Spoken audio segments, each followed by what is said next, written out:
Hi guys, and welcome back to my channel. Today's video is going to be my 2-week wait, and I am just so excited to be filming this for you guys. So if you don't already know, my name is Linny. I am a working mama of a now 2-year-old, and we have been trying to conceive baby number 2 for almost a year now through fertility treatments. So we had 2 failed frozen embryo transfers. We did the ERA test, which told us the perfect time to transfer, and then this last round, which was our 3rd frozen embryo transfer, we transferred 2 little perfect embryos, and I'm pregnant. So I'm gonna share with you guys what happened throughout my 2-week wait. Actually not like a full 2-week wait. I'm gonna go over everything from day 0 to day 8. So let's just get right into it, shall we? So I'm gonna start by saying some of the things that I did. So I did eat the pineapple core. So I ate it for only 3 days, starting with the day after transfer. I continued taking all of my medications, my estrogen and progesterone I have to take until I'm 10 weeks pregnant. I continued taking my prenatals, vitamin D every other day, and iron, and my baby aspirin I continued to take, which I will continue to take the baby aspirin until I'm about 10 weeks pregnant as well. Another thing that I did was I tried to eat as healthy as possible. I tried to stick towards warm foods. I tried to stay away from dairy and red meat. I did not cut it completely out of my diet, but I did try to stay away from it if I could. And then I also wore socks to bed, and I tried to stay warm. I didn't want to overheat my body, but I did try to stay warm and keep my feet warm especially. And I did not take hot showers, so I definitely made it a point to make sure that my water was on the more cool side than it was the warm side throughout this time, and I'm still doing that. So I actually have not gone in for my beta yet, but I have had several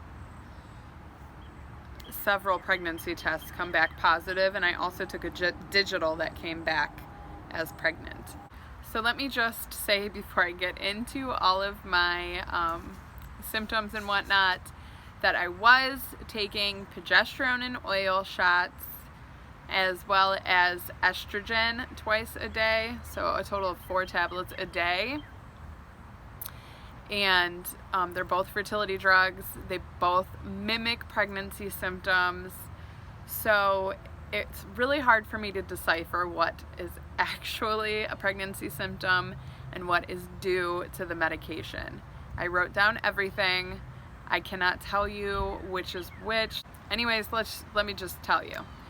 So the day of transfer, we didn't transfer until 3 p.m. So that morning I just went on my life as normal. We transferred at 3 p.m. and then when I got home, I just tried to relax, take it easy. I chilled on the couch for a while, but I made sure that I was still getting up and moving around to get my blood flowing.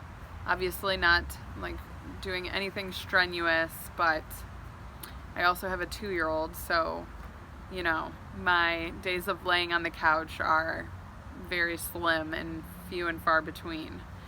Yeah. So day 1 after our 5-day transfer, again, I took off of work that day. I relaxed, but definitely not too much. I had cramping that day. My boobs started getting sore that day, and I have written down that it felt like I had a heavy uterus, like my uterus was very heavy and full. So again, majority of those symptoms are also symptoms of being on progesterone and oil. So, you know, take it with a grain of salt, I guess. I can't really decipher what is actually pregnancy and what is progesterone and oil. I will say at day 1, I'm assuming that most of that was due to being on the meds that I was on. So 2 days past our 5-day transfer, again I had cramping. I felt dizzy this day, so when I would stand up, I wouldn't necessarily black out, but it would go dark for a minute, or it would be like little stars, and then pretty quickly I'd come back to it. My boobs were sore, but only in the morning. I took it somewhat easy that day, but I did have my daughter that day. Again, I was off work and I was home with my daughter. So, you know, as easy as you can take it with a 2-year-old. Again, I have written that my uterus felt heavy, and then I noticed that I started to be more thirsty than usual. I have written that I was gassy, and that my cervical mucus that day was somewhat lotion-like. I will say too that, you know, when you're going through a 2-week wait, you're symptom spotting, or at least I do anyway. So any little thing that I feel, I write down or take note of. So me saying that I was thirsty, yes, I was noticing that I was thirsty more than I normally do, but was I really thirstier than I normally was? Or was I just paying more attention to it? You know what I mean? I don't know. So on day 3, so 3 days past our 5-day transfer, I went back to work. My boobs were extremely sore that night, sore to the touch, very sore, which that is one of the main things that stuck out to me, I would say. So when I got pregnant with my daughter, my boobs were literally sore to the touch, super sore. That day I have written that I was extremely thirsty, and I will say I really was extremely thirsty. I could not drink enough water. So I definitely was thirstier than I normally was. I still had cramps. I was very, not exhausted, but yawny. I was constantly yawning, almost as if I were tired, but I was just yawny. That's the best way I can describe it. And then I was very bloated, and my cervical mucus this day was more of a stretchy consistency, which again, based on the meds that I'm on, the cervical mucus can change daily if you're going through fertility treatments. So 4 days past my 5-day transfer, when I woke up in the morning, I had this upper abdominal pain. It was right above my belly button. And I do have an umbilical hernia from when I was pregnant with my daughter. So I don't know if it has something to do with that, or if it was something else, or if it had to do with starting to have HCG running through my system. It really only lasted in the morning, but it was a pretty good pain that I kept feeling right above my belly button, which is weird because it's pretty high for early pregnancy, so I don't know what that had to do with. I was very bloated that day. My boobs again were sore, and I was thirsty. On day 5, I woke up in the middle of the night with night sweats, so I was sweating, which is extremely random for me. That does not happen. I had sore boobs. I was very thirsty. And then smells started to stick out more to me. Just random things. I'd be I could smell more than I normally could, I feel like. I had mild lower back pain that day.